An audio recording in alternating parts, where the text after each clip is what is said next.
ଆଜିର ପ୍ରସଙ୍ଗ ସବକା ସାଥ ସବକା ବିକାଶ ଲୋକଙ୍କ ଆକାଂକ୍ଷା ପୂରଣ। ଆଲେଖ୍ୟ ଆଞ୍ଚଳିକ ସମ୍ବାଦ ବିଭାଗ ଉପସ୍ଥାପନାରେ ମୁଁ ମହେଶ୍ୱର ସାହୁ।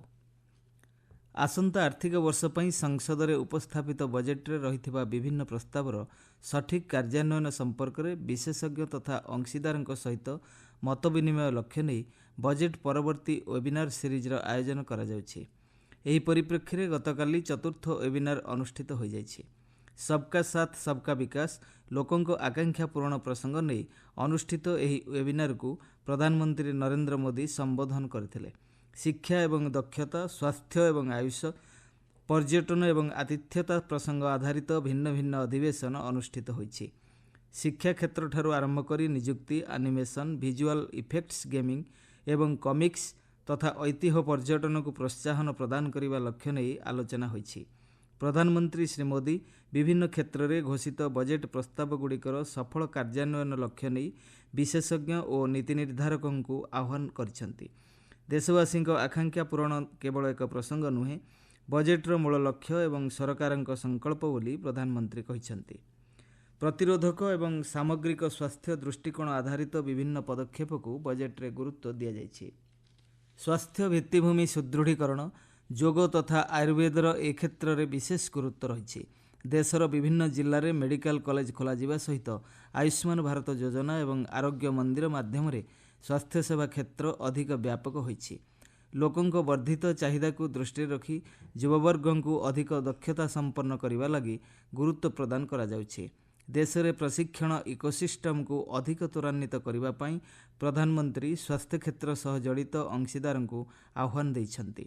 ଟେଲିମେଡିସିନ୍ ବ୍ୟବସ୍ଥା ସମାଜର ତୃଣମୂଳ ସ୍ତର ପର୍ଯ୍ୟନ୍ତ ସ୍ୱାସ୍ଥ୍ୟସେବାକୁ ପହଞ୍ଚାଇବାରେ ଅଧିକ ସଫଳ ହୋଇଛି।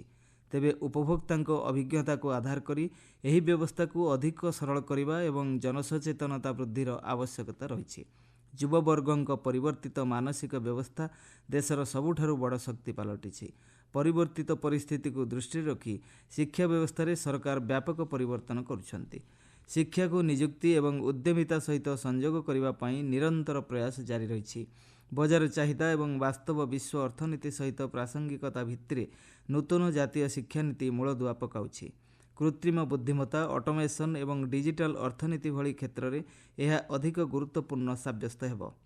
ଭାରତ ଏକ ନବସୃଜନ ଚାଳିତ ଅର୍ଥନୀତି ଆଡ଼କୁ ଅଗ୍ରସର ହେଉଛି। ଶିକ୍ଷା ପ୍ରତିଷ୍ଠାନଗୁଡ଼ିକୁ ଶିଳ୍ପ ସହଯୋଗ ଏବଂ ଗବେଷଣା ଆଧାରିତ କେନ୍ଦ୍ରରେ ପରିଣତ କରିବା ଲାଗି ସରକାର ଧ୍ୟାନ କେନ୍ଦ୍ରୀଭୂତ କରିଛନ୍ତି। ଫଳରେ ଛାତ୍ରଛାତ୍ରୀ ବାସ୍ତବ ଦୁନିଆ ସହିତ ଆବଶ୍ୟକ କ୍ଷେତ୍ର ସମ୍ପର୍କରେ ସଠିକ୍ ଜ୍ଞାନ ଆହରଣ କରିପାରିବେ। ନିଯୁକ୍ତି ସୃଷ୍ଟି ପାଇଁ ପର୍ଯ୍ୟଟନ ଏବଂ ସଂସ୍କୃତିର ଗୁରୁତ୍ୱପୂର୍ଣ୍ଣ ଭୂମିକା ରହିଛି।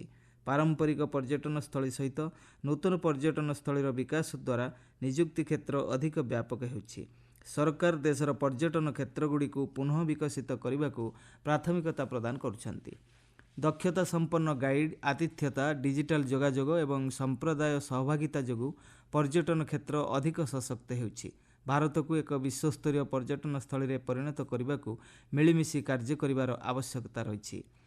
ଦେଶରେ ଜାରି ରହିଥିବା ଖେଲୋ ଇଣ୍ଡିଆ ଅଭିଯାନ ତୃଣମୂଳ ସ୍ତରରେ ପ୍ରତିଭା ଚିହ୍ନଟରେ ଉଲ୍ଲେଖନୀୟ ସାବ୍ୟସ୍ତ ହୋଇଛି। କ୍ରୀଡ଼ା କ୍ଷେତ୍ରରେ ଯୁବବର୍ଗଙ୍କୁ ଏହା ପ୍ରୋତ୍ସାହନ ପ୍ରଦାନ କରିବା ସହିତ ଜାତୀୟ ତଥା ଆନ୍ତର୍ଜାତିକ ସ୍ତରରେ ନିଜର ପ୍ରତିଭାକୁ ଉପସ୍ଥାପନ କରିବାରେ ଏହି ଅଭିଯାନ ସହାୟକ ହେଉଛି। ଏହାକୁ ଦୃଷ୍ଟିରେ ରଖି ସରକାର ବିଭିନ୍ନ ଆନ୍ତର୍ଜାତିକ କ୍ରୀଡ଼ା ପ୍ରତିଯୋଗିତାର ଆୟୋଜନ କରୁଛନ୍ତି। ସେଥିମଧ୍ୟରେ ରାଷ୍ଟ୍ରମଣ୍ଡଳ କ୍ରୀଡ଼ା ଏବଂ ଭବିଷ୍ୟତରେ ଅଲିମ୍ପିକ୍ସ ଭଳି କ୍ରୀଡ଼ା ମହାକୁମ୍ଭର ଆୟୋଜନ ଅନ୍ତର୍ଭୁକ୍ତ। ଏହି ୱେବିନାରର ଏକ ପ୍ରସଙ୍ଗ ଆଧାରିତ ଅଧିବେଶନରେ ଯୋଗଦେଇ ସୂଚନା ଓ ପ୍ରସାରଣ ମନ୍ତ୍ରୀ ଅଶ୍ୱିନୀ ବୈଷ୍ଣବ କହିଛନ୍ତି, ପ୍ରଯୁକ୍ତି ବିଦ୍ୟା ଗଣମାଧ୍ୟମ ମନୋରଞ୍ଜନରେ ପ୍ରାଥମିକ ଭୂମିକା ଗ୍ରହଣ କରୁଛି। ୱେବ୍ସ ପ୍ଲାଟଫର୍ମ ଭାରତର ନବସୃଜନକାରୀଙ୍କୁ ନୂତନ ମାର୍ଗଦର୍ଶନ କରୁଛି। ଭାରତୀୟ ନବସୃଜନକାରୀଙ୍କ ପାଇଁ ୱେବ୍ସ ପ୍ରାୟ 1000 କୋଟି ଟଙ୍କାର ବ୍ୟବସାୟ କ୍ଷେତ୍ର ଉପଲବ୍ଧ କରାଇଛି ବୋଲି ମନ୍ତ୍ରୀ ଶ୍ରୀ ବୈଷ୍ଣବ କହିଛନ୍ତି। ୱେବିନାରର ଉଦ୍ଯାପନୀ ଅଧିବେଶନକୁ କେନ୍ଦ୍ର ଶିକ୍ଷାମନ୍ତ୍ରୀ ଧର୍ମେନ୍ଦ୍ର ପ୍ରଧାନ ସମ୍ବୋଧନ କରିଛନ୍ତି। ଜାତୀୟ ଶିକ୍ଷାନୀତି 2020 ସମାବେଶୀ ଏବଂ ସୁଗମ ଶିକ୍ଷାକୁ ସମର୍ଥନ ପ୍ରଦାନ କରୁଛି। ଆସନ୍ତା ବର୍ଷର ବଜେଟ୍ ଶିକ୍ଷା, ନିଯୁକ୍ତି, ଉଦ୍ୟୋଗ, ନବସୃଜନ ଏବଂ ଗବେଷଣା କ୍ଷେତ୍ରକୁ ପ୍ରୋତ୍ସାହନ ପ୍ରଦାନ କରିବ ବୋଲି ଶ୍ରୀ ପ୍ରଧାନ ଆଶାବ୍ୟକ୍ତ କରିଛନ୍ତି।